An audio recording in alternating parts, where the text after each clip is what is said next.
আসসালামু আলাইকুম রহমতুল্লাহ বরকাতুহ। সম্মানিত দর্শক, আজকে আপনাদের মাঝে আলোচনা করব 5 ওয়াক্ত নামাজের সময়সূচি, তাহাজ্জুদ, সেহরি শেষ সময়, ইশরাক, রাস্তের নামাজের সময়সূচি, ইফতারের শেষ সময়, নামাজের নিষিদ্ধ অক্তসমূহ, সূর্যোদয় সূর্যাস্তের সময়সূচি, প্রত্যেকটা জেলা বিভাগগুলো নামাজের সময়সূচি। তো আজকে রবিবার 28শে ডিসেম্বর 2025 ইংরেজি, 13 এপ্রিল 1432 বাংলা, 7 রজব 1447 হিজরি। ঢাকার মতো পার্শ্ববর্তী এলাকার নামাজের সময়সূচিগুলো তুলে ধরবো। তারপরে অন্যান্য জেলা বিভাগগুলো নামাজের সময়সূচি তুলে ধরবো। তো যেখান থেকে ভিডিও দেখছেন কমেন্ট করে আপনারা জানাবেন। আজকে ঢাকার মতো পার্শ্ববর্তী এলাকার ফজরের নামাজের রক্ত শুরু হবে 5টা 20 মিনিটে। ফজরের নামাজের রক্ত শেষ হবে 6টা 38 মিনিটে। জোহরের নামাজের রক্ত শুরু হবে 12টা 3 মিনিটে, শেষ হবে 3টা 42 মিনিটে।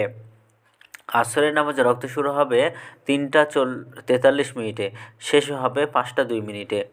এশার নামাজে রক্ত শুরু হবে মাগরিবের নামাজে রক্ত শুরু হবে 5টা 23 মিনিটে, শেষ হবে 6টা 41 মিনিটে। এশার নামাজে রক্ত শুরু হবে 5টা 3 মিনিটে, শেষ হবে 5টা 15 মিনিটে। আজকে ঢাকার মতো পার্শ্ববর্তী এলাকার সেহরির শেষ সময় হলো 5টা 14 মিনিটে। ইফতারের সময় হলো সন্ধ্যা 5টা 23 মিনিটে। আজকে নফল নামাজের উত্তম সময় ইশরাকের রক্ত সকাল 6টা 53 মিনিট থেকে 8টা 38 মিনিট পর্যন্ত, চাস্তের রক্ত সকাল 8টা 39 মিনিট থেকে 11টা 56 মিনিট পর্যন্ত, এবং তাহাজ্জুদ নামাজের রক্ত উত্তম সময় হলো রাত 10টা 12 মিনিট থেকে ভোর 5টা 15 মিনিট পর্যন্ত।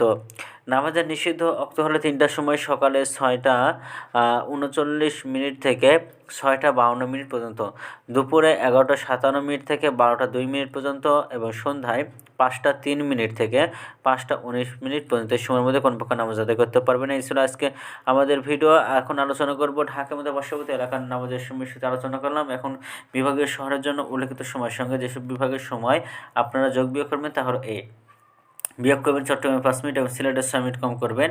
ঢাকার মতো পার্শ্ববর্তী এলাকা যে নামাজের সময়সূচিটা রয়েছে সেখানে চট্টগ্রামে 5 মিনিট এবং সিলেটে 6 মিনিট কম করবেন।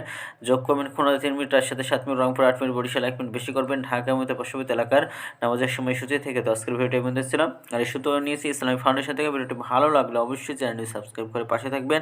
ধন্যবাদ সকলকে। আসসালামু আলাইকুম রহমতুল্লাহি ওয়া বারাকাতুহু।